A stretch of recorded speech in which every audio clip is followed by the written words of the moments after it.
madam? My card. Gertrude, Central 6437. Wrong card. Here we are. Pilgrim Pot and Pan Company, manufacturers of fine cooking ware. For gracious living, madam. I wonder if I may step in for a few minutes and discuss our line. I'm more interested in Gertrude's. As a special advertising offer this month, we're presenting our Taste Will Tell plan. How does that sound? Confusing.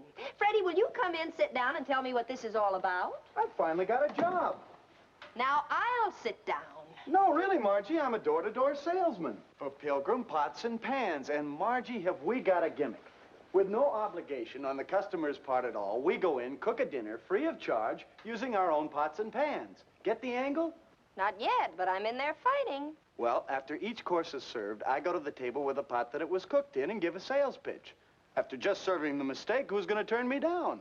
Why, Freddie, that's marvelous. Now, let's get back to Gertrude. Oh, she's supervising cook for the outfit. Makes up the menus, stuff like that. Freddie, I just love the whole idea. How much stuff have you sold so far? Well, I haven't got my license yet. I wanted to try out my sales pitch on you first. I guess it was kind of weak, wasn't it? No, Freddie, you just need a little practice, that's all. Now, let me think a minute. Oh, no, Margie, please, none of your ideas. Oh, I can see that look coming into your eyes. I've got it. What? Dad'll be home for dinner soon. You can try the whole deal out on him. The way he feels about me? I'm not that crazy. Dad's been critical of you strictly because you haven't had a job. This puts a new aspect on the whole thing. You really think so, Margie? Oh, absolutely. And there's another wonderful thing in your favor. What is it? He missed lunch today. He'll be so hungry he'll eat anything. Get your pots and pans.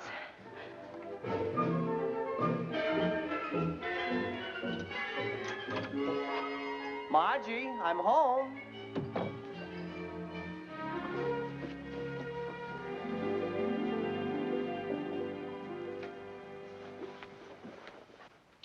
Dad, wait till you hear the news. But first tell me what kind of a mood you're in. How do you feel?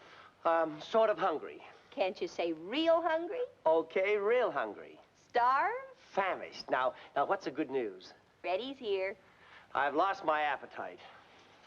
Dad, that's unkind. Especially when you haven't heard what Freddie's going to do. Oh, Margie, don't tell me it's really happened. He's finally taken my advice. He's leaving town? He's cooking our dinner. What? And you're going to eat it. That is, if you want to help him find a job. You said you'd do anything to help him get work, remember? Yes, but I didn't say I'd go as far as suicide. Where's he now? He's out in the kitchen toiling over a hot stove. Dad, will you wait?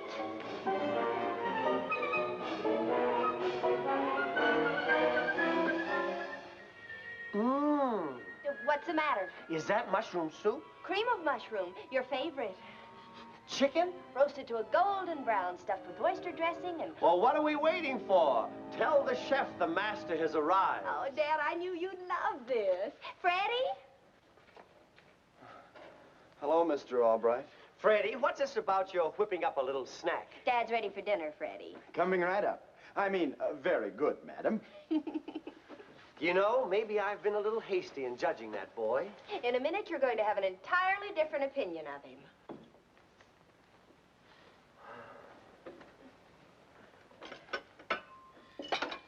Get a whiff of that soup. Freddie, how do you do it? You go ahead and start eating, Margie. It's your father I have to sell. Sell?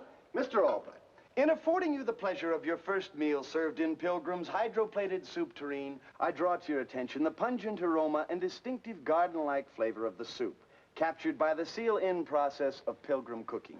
Say, what is this? Sales talk. All right, I'm sold. Let's have the soup. In creating this new process, the Pilgrim people originated hydroplating, a finish which eliminates sweating or the formation of water globules on the metal, thus preserving the taste buds of the food prepared in the utensil. Note the delicious aroma of each vegetable, the exciting scent of each dainty spice used in its seasoning. I'm drooling. Give me that label. But I haven't finished yet. I said give it to me. You clumsy knucklehead. Gosh, I'm sorry, Mr. Albright. Oh, bring in the next course, Freddie. I'll take care of this.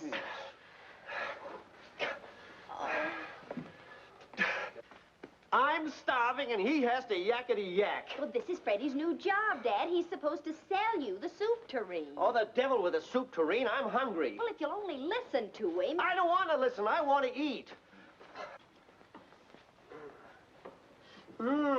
Chicken. Now that's more like it. Yes, sir.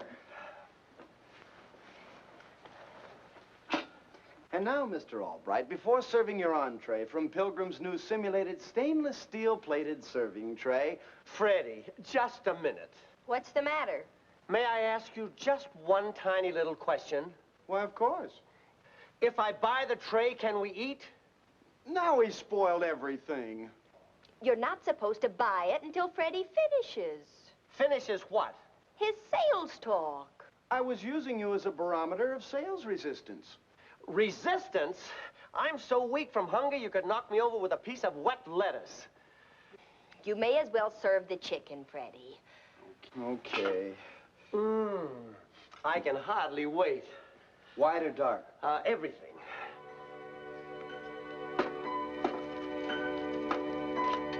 Oh, you stupid, clumsy knucklehead. Gee, I'm sorry. Now wait, Dad, where are you going? Down to the drugstore to get a hamburger.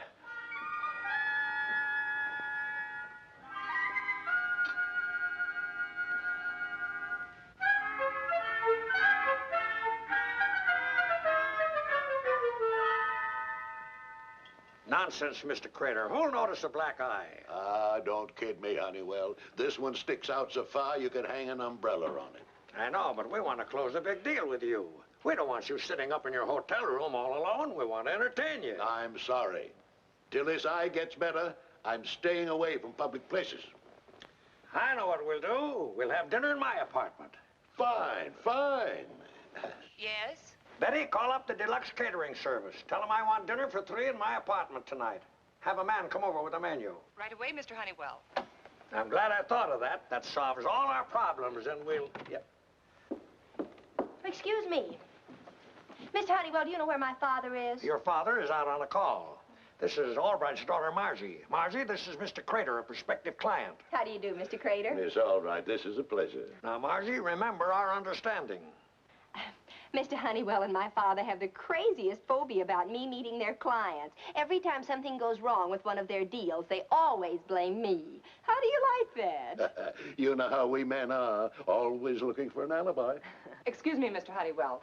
Your catering people can't come tonight. Then call another outfit. I did. 2 others. They're all booked up, too.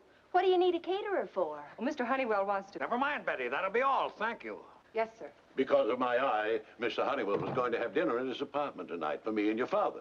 Well, I have an idea. Well, now, Margie, it's been very nice having you drop in. Mr. Crater, do you like mushroom soup all thick and creamy and seasoned just right? Love it. Margie, our understanding. And chicken, roasted a golden brown and stuffed with oyster dressing? Sounds wonderful. Then that's what I'm going to fix for you tonight in Mr. Honeywell's apartment. See you then.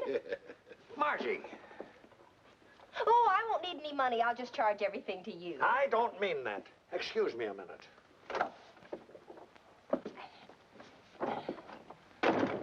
Your father's going to be furious with you, Margie, and me, too, for letting you talk me into this. Well, then don't tell him. Let him find out when he gets there. All right, but remember, no monkey business. Now, there's a silly thought you dragged in from left field.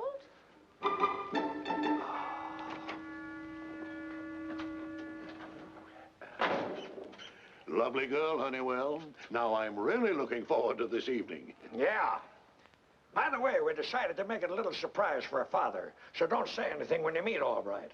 I understand, yeah. Thanks just the same, Margie, but I'm not cooking dinner at Mr. Honeywell's apartment. Absolutely no. Okay, lose your job. You know what the Pilgrim man told you this morning? Either you make a sale by tomorrow night or turn in your samples. But, Margie, Mr. Honeywell hates me almost as much as your father does. But this is different, Freddie. You're doing him a favor. Besides, think of all the stuff you'll sell. Mr. Honeywell's loaded, and so is Mr. Crater. Yeah, this could be my big break. Now you're talking. Freddie, we'll make this the perfect dinner. I just thought of something. Gertrude. Huh? You know, your company's cooking expert. On a big deal like this, maybe you could get her over there to help us. Hey, that's an idea. I'll call her right away.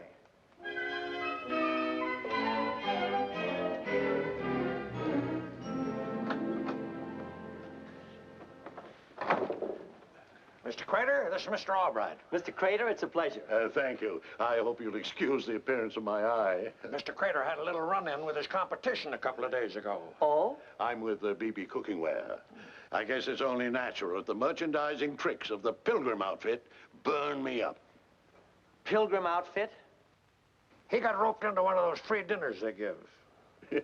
I shot my mouth off, not knowing that Gertrude, the company cook, was in the kitchen.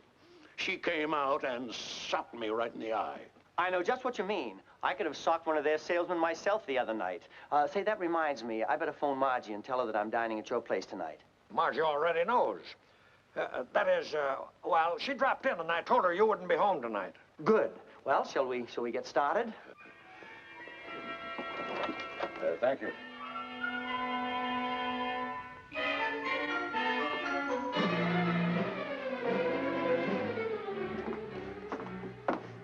Hey, you're pretty handy with those things, Gertrude. You should have seen me 20 years ago when I was in show business. Gosh, what did you do on the stage, Gertrude? Juggle?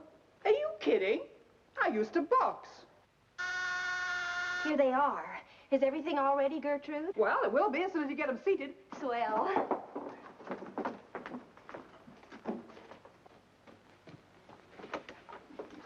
Good evening, Mr. Crater. Good evening. Mr. Honeywell.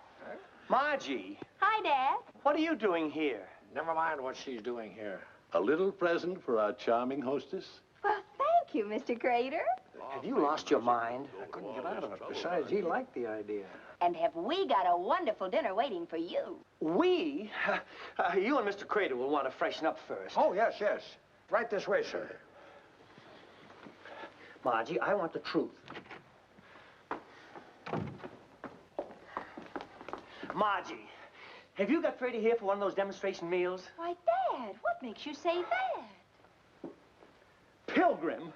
So what? You don't want to see Freddie lose his job, do you? And he will unless he sells some of this stuff. He's liable to lose his life unless he gets his junk out of here. Do you know who Mr. Crater is? He's the general manager of the BB Company, chief competitors of the Pilgrim outfit. Oh, no. Oh, yes. And the minute he sees what's on this table, you know what's going to happen to Mr. Honeywell and me? An account worth $100,000 to us is going to walk right out that door. But what can I do? Get Freddie and his junk out of here immediately, and that's an order.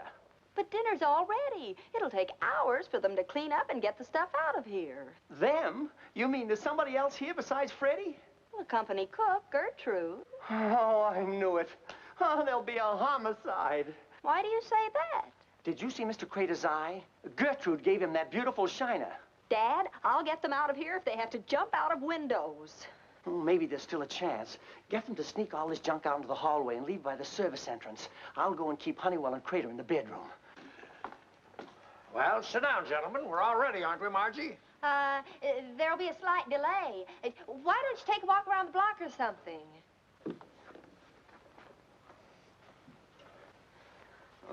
Hello, Mr. Honeywell. Freddie, what are you doing here? Ladies and gentlemen, in affording you the pleasure of your first course served from Pilgrim's... Pilgrims? Honeywell, what is this? Your idea of humor? Why, I knew nothing about this, I swear. All right, you're responsible for this. Well, Mr. Honeywell, I give you my word, Well, don't just stand there. Get out. Yes, sir.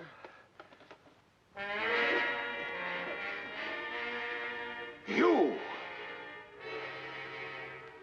Stay out, Gertrude, stay out! Yeah, who said so? Honeywell, if you were a younger man, I'd punch you right in the nose for doing this to me. That's no way to talk, Crater. I'm sure everything can be explained. I am not the slightest bit interested. And as far as our business is concerned, it's off. Good evening, gentlemen. Get out of here, you, and take every bit of that blasted tin plate with you. Tin plate, huh? Now, Gertrude. Well, here's a kiss to remember it by. Ouch, my head. Oh. Mr. Honeywell, are you all right? Yeah. Am I hurt much? Oh, you're perfectly all right. Your eye's getting black, that's all.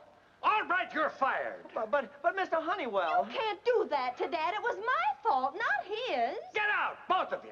Mr. Honeywell, is that polite? No, it's his home. He can order us out. I mean to point.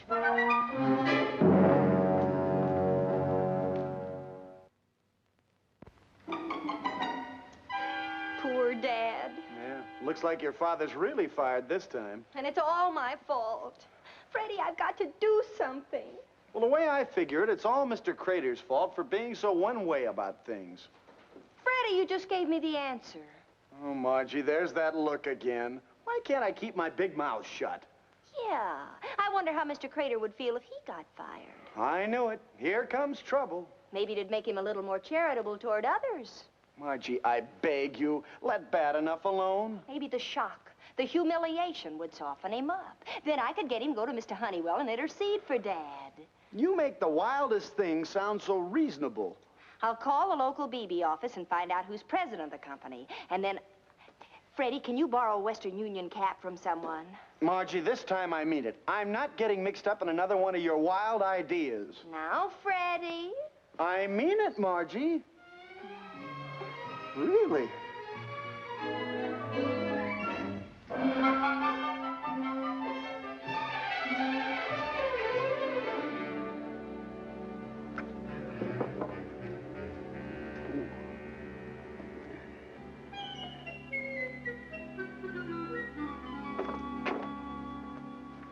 There's his room. And remember, give me a couple of minutes before you knock. Okay.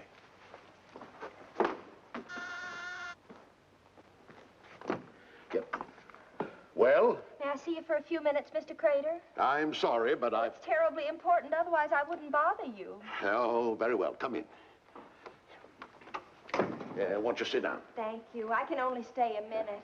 I'm afraid to leave my father alone too long. He's ill? Well, not exactly sick, but after all, my father is along in years, and... It so happens that your father's age is the same as mine. Oh, I don't mean he's really old. I mean, well, losing something you've worked 22 years for can hit you pretty hard up here. Really, Miss Albright, I don't know why you bother me with all this. I didn't discharge your father. Mr. Honeywell did. Well, I thought maybe if you call Mr. Honeywell up... I'll do nothing of the sort. I wouldn't extend George Honeywell the courtesy of addressing him. But my poor father... Oh, come now, Miss Albright. Your father's a well-preserved man. He'll get by. You think so? Absolutely. What's a job nowadays? Why, they're 10 cents a dozen. Look at your help wanted columns, fatter than a telephone book. Excuse me. Telegram, sir. Oh, thank you. Here, boy. Thank you, sir.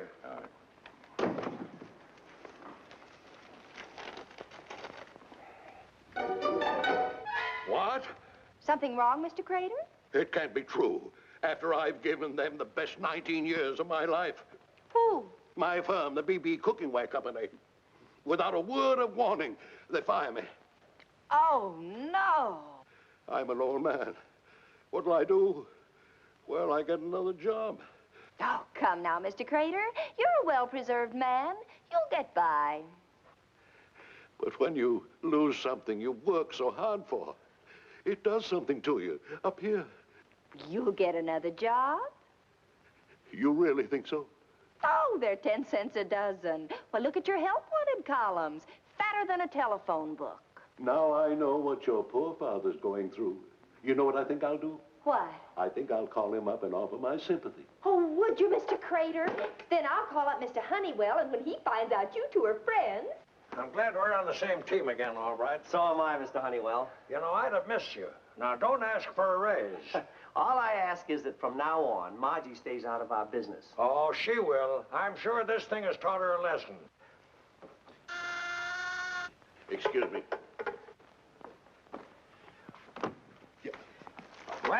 Well. Crater, my friend, Albright and I thought we'd drop in with offerings of peace. Honeywell, I don't like you.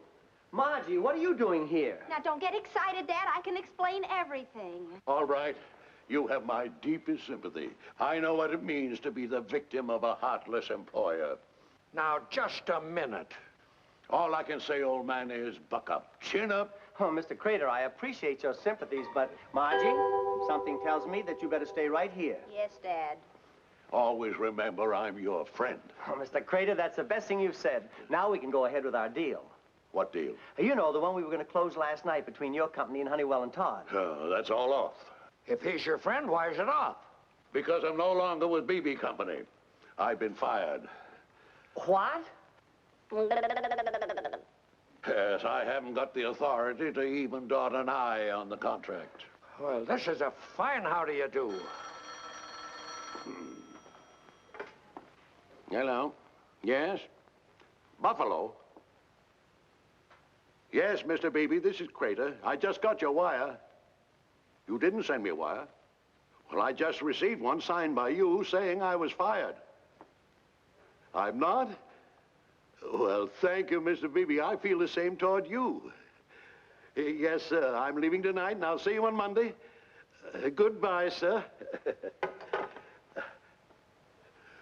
Another one of your practical jokes, eh, Honeywell? What are you talking about? That phony wire I received saying I was fired. Did you send it? Margie, come back here. Yes, Dad. Did you send Mr. Crater a fake telegram? Dad, I did it for your sake. That girl's a juvenile delinquent. And that Pilgrim stuff last night. That was for my sake, too, I suppose. No, that was for Freddie's. You mean to say that she was responsible for last night, too? Well, I was only trying to help everybody. To what, a hospital? Mr. Crater, you said about enough to my daughter. That's all right, Dad. I'm so mad I could fight every man in this room. Now, look here. I've had enough of this. I'll give you all just 10 seconds to get out of here.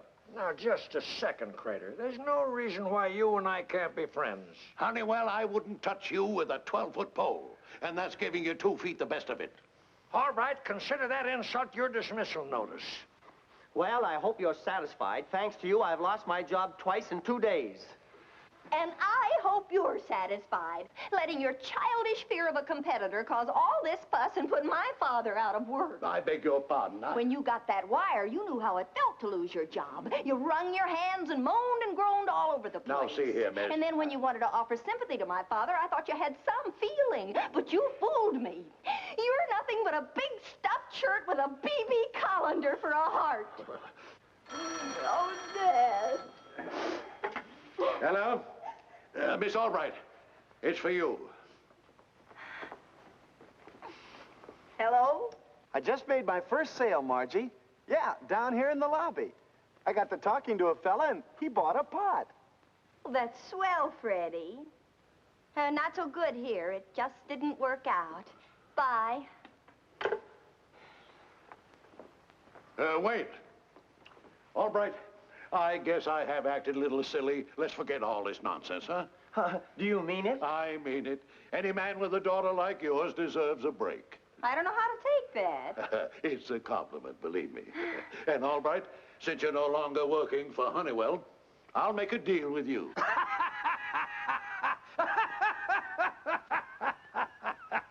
Listen to him, all right. He thinks I was serious about letting you go.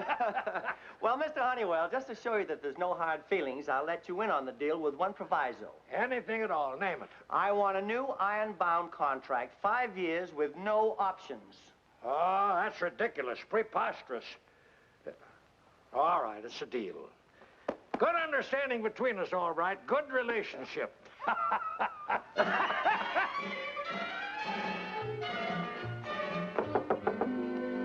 Freddie. Margie, would you come down and bail me out? What happened? I sold a pot without a license to a policeman. Come on, let's go.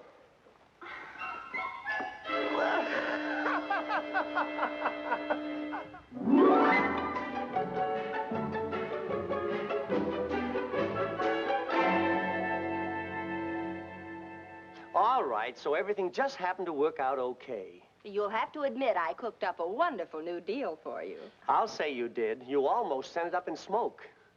Well, that's my little Margie.